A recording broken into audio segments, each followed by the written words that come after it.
Il y a deux catégories de comportements. Il y a un comportement qui, isolé, ne fait pas sens, qui doit être multiplié. La plupart des gens font des choses qui sont intéressantes, mais qui ne sont intéressantes qu'à niveau quantitatif. C'est-à-dire s'il y en a beaucoup qui le font, qui ne le font pas.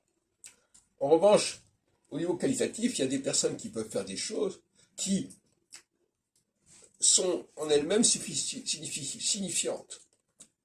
Une seule personne, par exemple, écrit un roman, voilà, ça va signifier pour beaucoup de gens, mais il n'y a pas besoin d'en faire 36 de ces romans.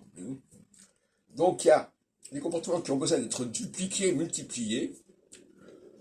C'est-à-dire que chaque acteur, par exemple, pour faire des enfants, une femme qui fait un enfant, ça ne veut rien dire. S'il y a des millions de femmes qui font des enfants, ça veut dire quelque chose. Par contre, un Einstein qui fait des découvertes, à lui tout seul, ça suffit. Pas besoin d'avoir 10 000 Einstein.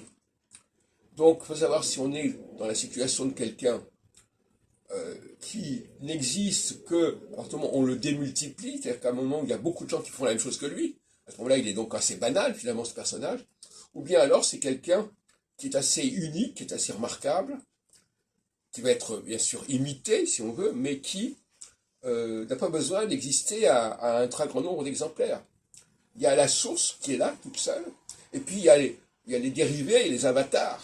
Alors que dans l'autre cas, la personne elle-même n'est qu'un élément d'un ensemble.